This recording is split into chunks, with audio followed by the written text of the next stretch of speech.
Hello, everyone. I'm Traci Arieli, end of life doula and founder of Comforting Closure. Welcome to another episode. Today, we're talking about music, not just as something to listen to, but as something that can comfort, connect, and support people at the end of life. When I first became an end of life doula and started volunteering at a hospice, I'd walk into people's homes and often see someone lying in a hospital bed in the living room, sometimes just staring at a wall in complete silence. There was no music, no television, no one reading to them. They were just looking at a wall in silence. Hearing is the last sense to leave us. Now, when I work with people, one of the most engaging and joyful conversations we have is about what music they want to hear at the end of their life.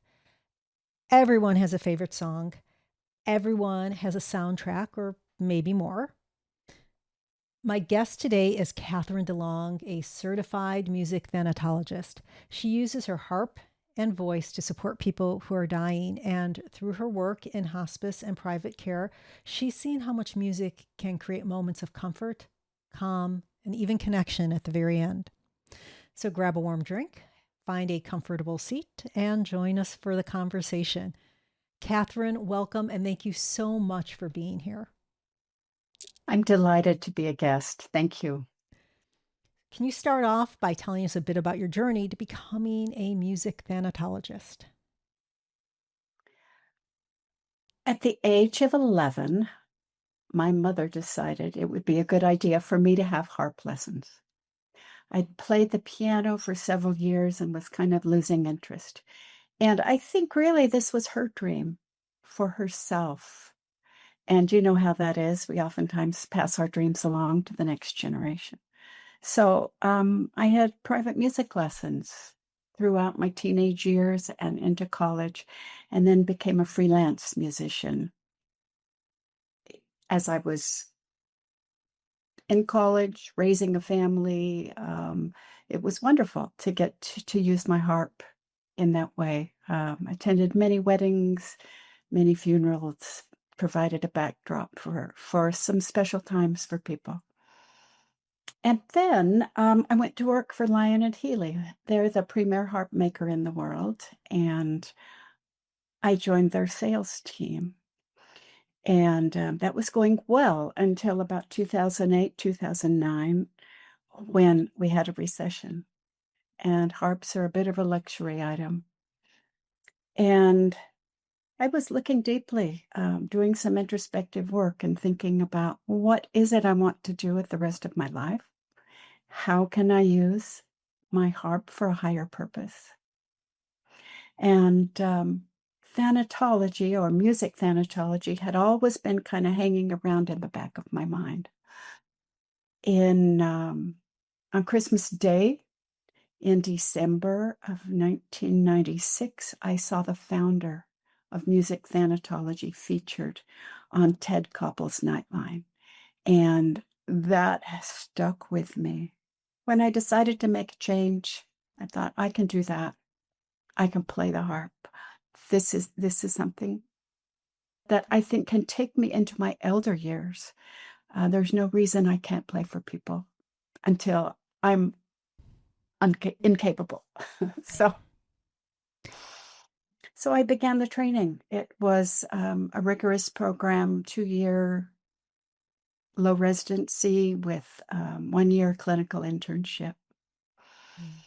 And then I moved to New York City and worked there, serving hospice patients at Mount Sinai, palliative patients at Bellevue Hospital, and had just a very rich experience. And while I was there, I was working with such diverse populations and realized I didn't know very much about the end-of-life traditions. So I decided to go to an interfaith seminary and had a 2-year experience and graduated as an interfaith minister. And while I don't use my chaplaincy training per se, It is part of who I am. And music-thanatology does, while it's a modality under the umbrella of palliative care, it also is a spiritual care.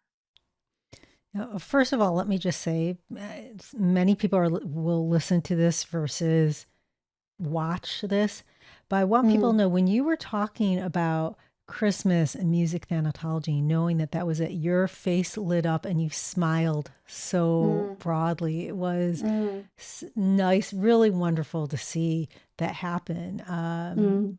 You know, Thank you. it was very obvious that this is what you should be doing. Many people, in fact, let me rephrase that. Most people have never heard of music thanatology. Can you define that, explain it to someone who's never heard of that or even thanatology? Many people haven't even heard of that word before. Let's start with the language. Yeah. Thanatos is the Greek god of death.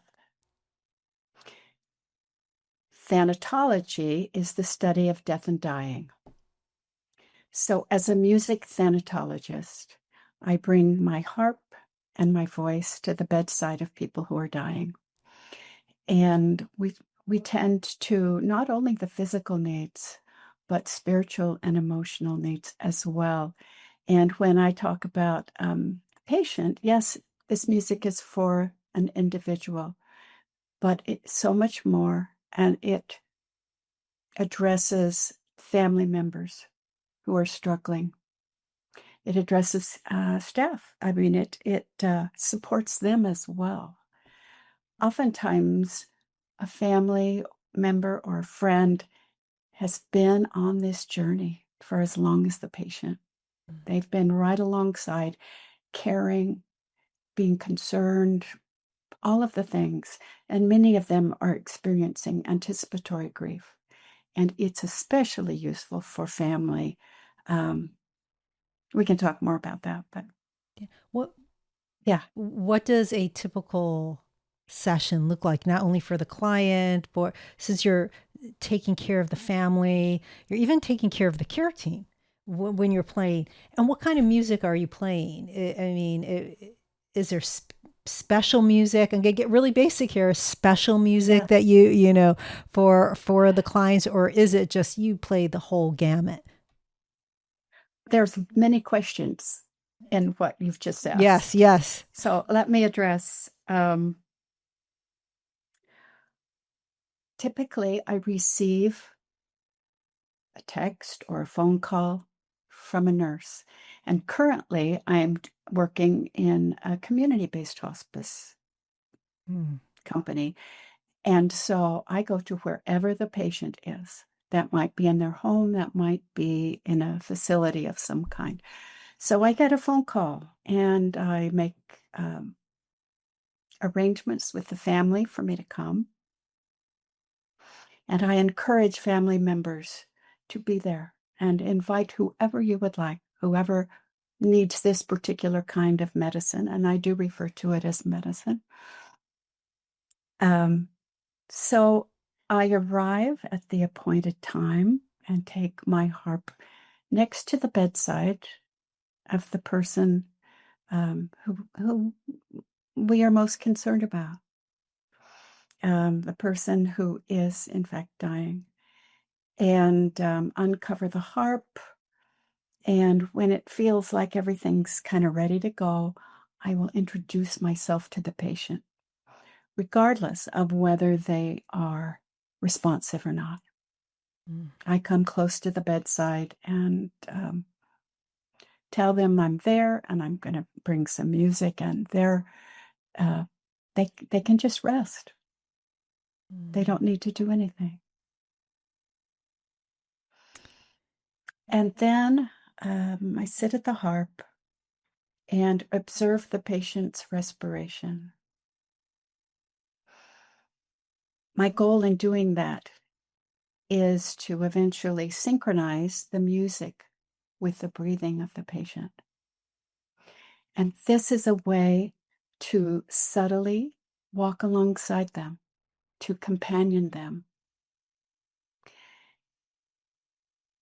And then the music begins. And no two music sessions, they sometimes are referred to as music vigils, so I may use that term, session or vigil. But no two of them are the same, because what I'm seeing in front of me is what I'm responding to with that patient. So depending on their mood, if they're sad, if they're struggling with depression, perhaps, I might play something or begin in a minor key to acknowledge what they're going through.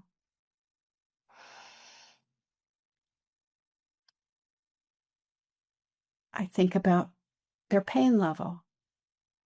And if they're in a lot of pain, I might choose to play something with a very narrow range. And when I say range, what's the distance in terms of notes between the lowest note and the highest note?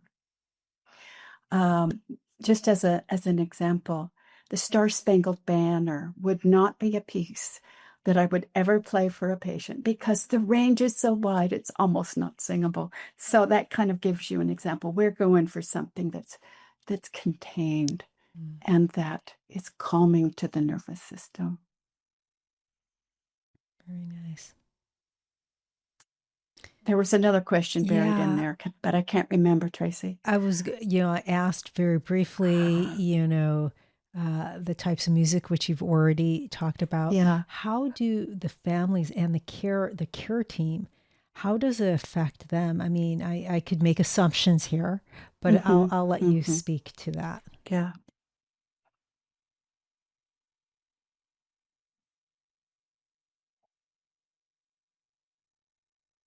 Quite often, the music will provide an emotional release for the family in particular. They're holding a lot. They're holding so much, and it's really useful for them if they can release some of that emotion. Yeah, they want to be strong for their person, but acknowledging our deepest feelings is really important. So oftentimes there will be an emotional release. When I've been working in a hospital, I've been amazed at the number of times I exited a patient room to find a physician or a nurse or an administrator standing outside the door listening. And one nurse said to me, just walking by the room and hearing a few notes helps my day. It helps calm me down. When you think about the job of a nurse on a palliative unit, there's a lot going on for them. And it's important to be able to support them. I absolutely love how you say that you use the music to walk alongside the person, because when we first started talking, my first reactions was, oh, she could use this music to help uplift, because music is very uplifting. That's why we use it when we work out. That's why we use it. It could change the entire atmosphere and bring that energy, the vibe, the energy up. But you're meeting people where they're at. And there's something so empowering to that for them. I'm meeting them, and I'm glad you brought that up, Traci. I don't come in with an agenda of, I'm going to do X, Y, or Z. I'm going to slow down their respiration. That happens a lot. But my goal is to follow the patient and support them with whatever they're dealing with. And it's true that I will notice in the course of a music vigil that their breathing slows down a little bit. I'm like, oh, this music is getting slower. And I can see that that's happening. I can see people working less hard by the time I've played. A normal music vigil is 30 to 60 minutes. And it gives them time to kind of sink into the music, to relax. I see a lot of caregivers fall asleep. They're tired. Yeah, and rest when a patient falls asleep, that's a very positive outcome. You talk about these sessions being 30 to 60 minutes. That's a long time for a musician. How do you take care of yourself? What is your usual routine before going there? Because I know with the work I do, which is similar to your work, Mm. that it takes a lot of energy, and I have to work very hard not to be drawn into that energy too much. I always am drawn into it because that is, as you like to do, meeting the person where they're at. But actively, I really need to focus and work on not remaining there and really taking care of myself.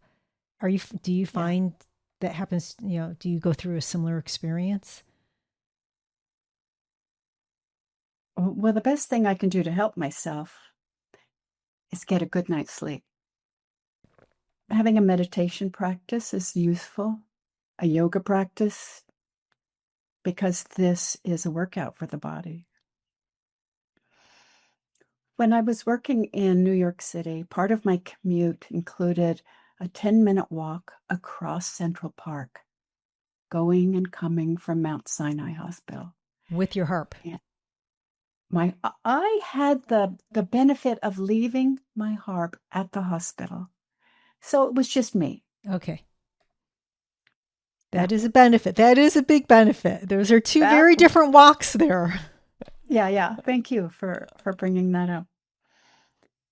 But I would make a point of feeling the air, looking at the trees as friends and greeting them and the squirrels and being as much in that walk and feeling it in my body. I mean, this is what we know, being present in the current moment. But I would really make a point of doing that in preparation for being with patients. And then would do the same kind of in an unwinding process at the end of the day.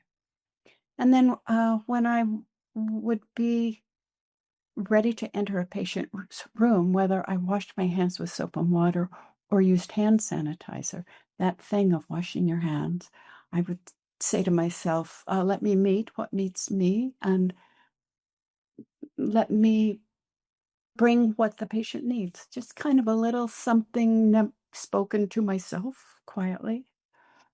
And then at the end, as I would be washing my hands again, I would say, let me leave this here in this room, and then I would exit. I'm quite able to be in a room where there is both physical and psychological suffering and leave and be okay and feel like I am not taking it home with me. And it takes a little practice to do that. But as you're in the field a bit, you get better at that. I consider it such a privilege to be invited into such an intimate place. It is so tender. The first time I did a music session for a patient, I was blown away. Like they would let me come and bring this music to them, and here they are in this kind of liminal place between worlds, and I get to bring something to them. And it's a big responsibility and an honor. And I feel it every time. Yeah, same here. It is really an honor to walk with people and their families, and the care team through a person's illness and their death, and after working with the family. There's something, I don't want to use the word holy because that signifies that there's something religious about it, but there is just something so, I can't, that's the word, the only word that comes to my mind. There's just something so, yeah, I can't even say it's human because it's all, I've seen animals die before too. There's just something so real and universal about it. It's hard to put words to it because so much of that is a felt experience that we get to participate in. I often will choose the word sacred Mm. because you really feel it when you're in it. 90% of people die slowly. And their world shrinks. The geography of the place that they inhabit oftentimes becomes the size of a hospital bed. And to be able to bring something beautiful to them tells them that they matter. And it really honors them.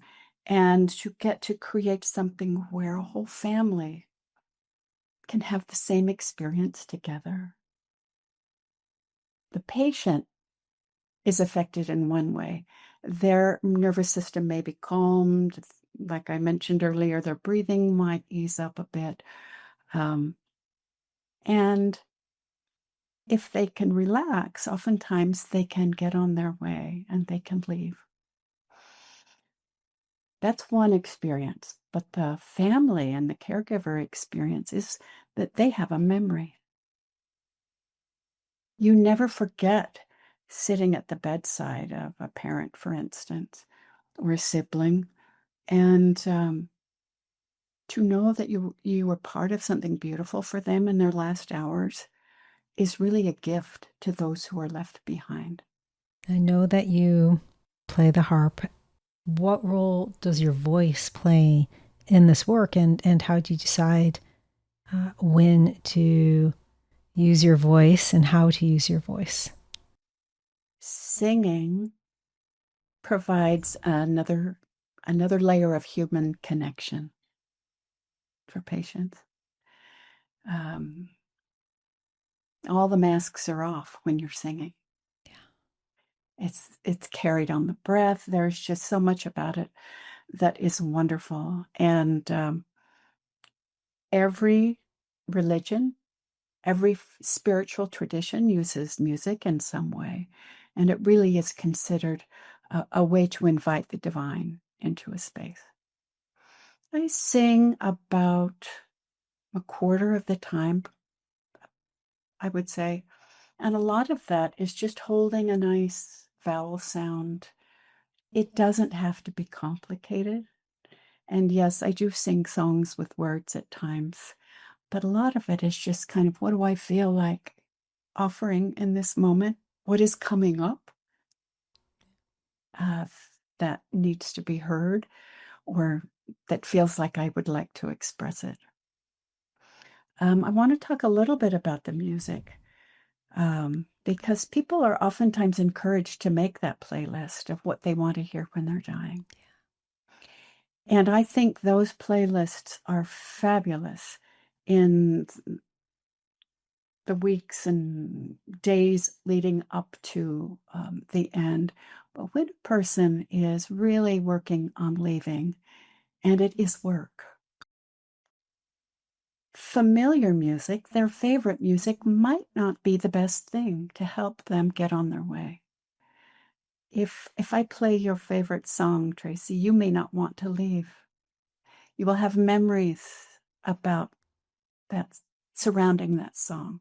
So when it comes to really helping someone unbind from this world, I will play unfamiliar music.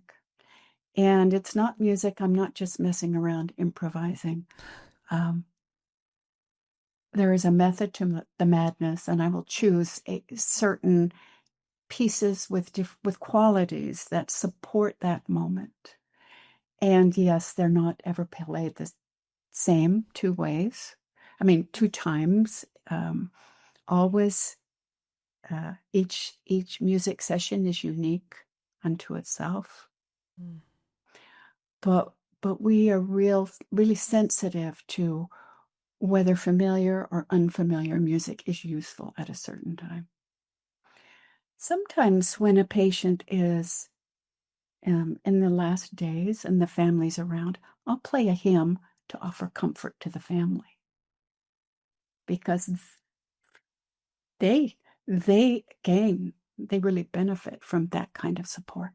Have you ever supported any rituals or formal or informal? I know that, um, as an example, after death, a Mm. lot of times there's a ritual of cleaning the body. In my work, it's not full on, I'm not actually a full on cleaning of the body, but it's a ritual, right? To And so, washing, a washing of the body. Yes, I have done that.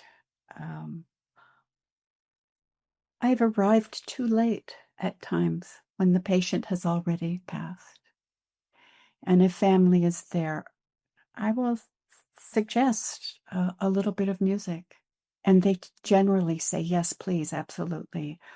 They might be waiting for a mortuary to come pick up the body. I had one family where a young adult son had died, and his parents were there at the bedside, and they were refusing to leave the hospital. And the social worker came to me and said, can you do anything? And I had my harp with me and offered them music. And I can't find words to describe what that experience was like. Um, it was so full of grief and beauty. And I played for them things from their faith tradition. And played for about 40 minutes and then left. And within an hour, they had decided to go home. it's I interesting. played for. Please go ahead. Go ahead. Sorry. I played in the room of an elderly woman with Alzheimer's. Um, Her young granddaughter, I'm thinking about college age, came in to sit with her, and she was very much engaged with her phone. And within about 10 minutes after the session began, I could see the respiration changing in this patient. And I said to the young woman, you might want to watch with me. I see your grandmother, and some changes here. And she said, okay. And the grandmother did take her last breath within a few minutes. I notified the nurse who came in and pronounced the time of death. Mm. And said to this young woman, how about we have a little more music while we're waiting for your mother to come back, for the rest of the family to come support you? And she says, great. And in a few minutes, she starts talking. And she says, I don't know why I'm crying. My grandmother didn't like me, and I didn't like her. And this woman had been living in the family home for 10 years and had been an Alzheimer's patient all that time. Mm. And I think about, from the perspective of this young woman, her whole teenage experience. This grandmother was there. And then she starts touching the body of her grandmother and kind of petting her arm and her hair. And she says, I think she had a hard life. I never really knew her when she was well. She says, I'm trying to hang on to my malice, but it's all gone. Mm-hmm. Mm. And I love the fact that she was able to leave that room that day, having kind of cleaned up that relationship a little bit. Before you spoke about the family who their loved one passed away and they didn't want to leave, and working with them, you arrived late, so you were there working with their grief. Mm. Um, I'd love to talk further about that, and how music. I'm. Have you gone to celebrations of life or memorials and played when requested? Um, how do you think that music takes in it and helps people? I Mm. won't say through grief, but with grief. How does it help them Mhm. be present to it? I've played for many wakes, many memorial services, funerals, even at the graveside. I think it's really important. It opens something up in people that nothing else touches. Music is, I think, as important after the death as it is in the time preceding. I played for a very small memorial service for a couple that had lost an infant to sudden death syndrome. And I played lullabies as they're holding this child in their arms for the last time and kissing her. It was really something. There again, I think about those parents in their pain, looking back on those moments. Um, Speaking about, what could be more bittersweet, but there was a soundtrack to that. And I got to be there and do that for them and with them. And I certainly will never forget that experience. You mentioned before people making playlists, and I know that I've mentioned it. I work with people making playlists that they have music that they want. Mm. What do you say to someone who says, I don't know what kind of music I want, or I'm afraid I'll make a wrong choice? Or even when you're going into a room, I think there's this expectation almost that people should know what they want or what their loved one wants. Well, that's funny because these things change over time. We think we might know what we want. Then we might get sick, and something else might make us feel better that we haven't discovered until we're in it. So I think some of the best advice is to let go of your expectations and be open. In terms of what advice I can offer people, um, this is going to sound funny, but spa music is pretty good. If you call up spa music on Spotify or Apple Music or whatever platform you like, it's usually rather spacious, not too complicated, perhaps a melody that weaves in and out that you'll hear repeatedly throughout. And people in that industry have learned what helps us calm our clients. Mm. And I'm generalizing clearly, but that kind of music can be very useful. And then one of the important things is to consider, I don't encourage any music to be left playing in a patient room, like on a loop or without taking a break at times.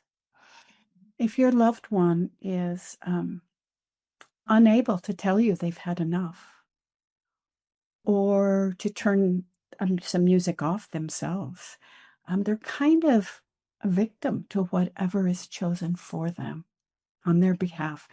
And the people sitting bedside are doing their very best to love their person, to bring what is needed, but allow some silence now and again. For families or for caregivers who want to incorporate music into end of life care, but they don't have access to someone like you, where do you think they Mm, should start? I know you said spa mm, music. Go to yes. Spotify, get spa music. Yeah. Is there anything else? Yeah. Um, we each have a voice Mm. and use it. Sing, sing. Um, I say, bring your whole self to that person. My oldest brother plays the banjo, and I would never, ever encourage banjo music for a dying patient. But in the weeks and months before my mother was really getting serious about dying, he would come play for her. And he brought himself. And the joy that that brought our mother, it was a way they could communicate without words. She had dementia, and yet she was joyful when he would come with his banjo. Mm. So, yeah, harp music is great. That would be perfect. But bring yourself to the bedside of your beloved people. There are so many people who are musically talented. I would say that many people are fortunate enough to grow up and to have taken music lessons, and they want to play as their loved one is getting sicker or is dying. Is there a place like right or a space that is as they are, as they're uh, winding down, as they are about to die? Is that fairly obvious for I know it's is that fairly obvious for a musician? Like, what should a person who's playing, how should they shift as their loved one shifts? The most important thing, regardless um, of where the patient is in their process, is to not overwhelm them with too much volume. Mm. A violin can be overwhelming with that bow sound. Um, it can also be fabulous if it's muted. And you can tell a patient will oftentimes move their extremities if it's too much. So whoever is providing music, uh, use your eyes and what's going on in the body of the patient while I'm playing for them. Am I seeing a furrowed brow? That would indicate that it was overwhelming. This is too much. And so I really feel like it's sensitivity to the patient and fewer notes. I'm a classically trained harpist, and I had to really work hard to play just a few notes. We don't need arpeggios and glissandos. And so less is more. Bring yourself and really be sensitive to what you see in front of you. How has doing this work changed the way you think about your own life and your own mortality? I'm not so scared of dying. It's not unusual for me to witness a patient viewing or even communicating with people from the other side. And I can tell immediately when that's what's happening with them. I can't see what they're seeing, but I can know when it's happening. Mm. And so, what's the message? I see this on a regular basis. So, does that tell me there are people on the other side waiting? I think they're helping. I think they're helping that person who is kind of in between worlds. So, I imagine that I will have the same team of people. wanting to help me. And I'm not afraid of dying, per se. I'd just as soon not have dementia. And there's a bit of that in my family history. I'd just as soon not spend a long time in the dying process. And this work has made me want to have fun when I'm not working, and really, really be aware of the choices I'm making.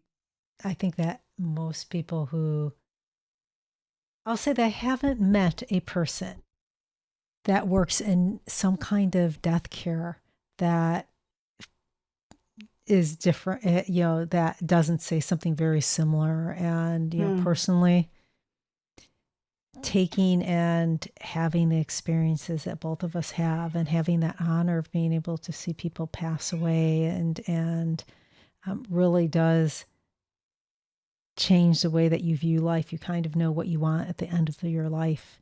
And so the decisions you make, you're able to take and make those wise decisions that will help with that end of life.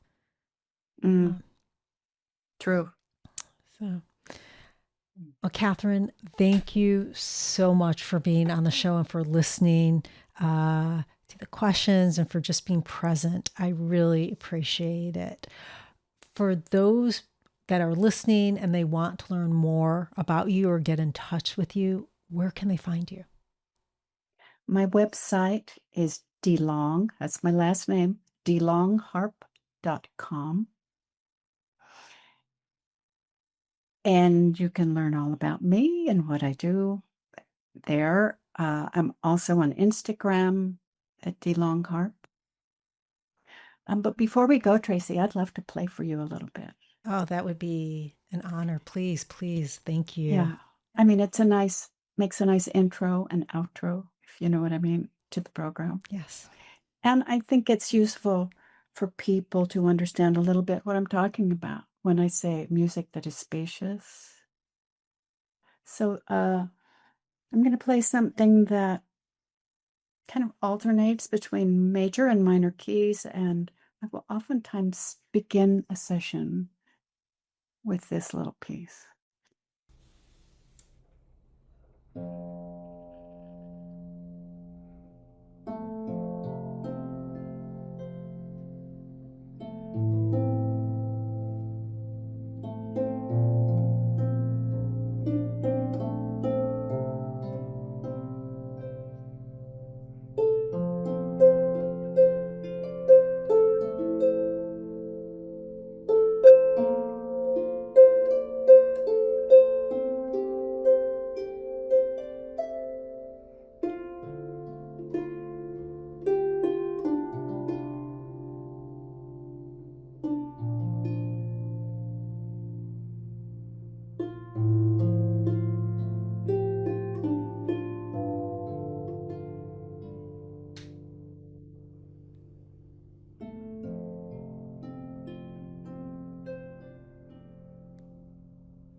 And I can make that last, versions of that last for a while. It's very nice. Thank you. We follow the model of Benedictine monks in Cluny, France. This is in the 11th century, and the monastery in Cluny was on a main thoroughfare, and a lot of travelers stopped by to receive care, to receive a meal. And when someone was dying in their midst, in their infirmary, the monks would surround the bed and sing. And they never left a patient alone who was in those last hours. Their motto was care for the body, cure for the soul, which closely aligns with the modern day goal of hospice. Thank you. Thank you. Listeners, when I first started as an end of life doula, I walked into so many quiet rooms where someone was just lying in bed in silence, just waiting. What I've learned since is that music can change the energy of that room and even the moments before death. A familiar song, a gentle melody can bring connection, comfort, and meaning in those final days and moments. Thank you for joining us. If you have any questions, please comment below or reach out to me directly. And if you found this conversation to be helpful, please like, share, comment, and subscribe. This is Traci Arieli from Comforting Closure, wishing you peace and comfort in your journey. Until next time, take care.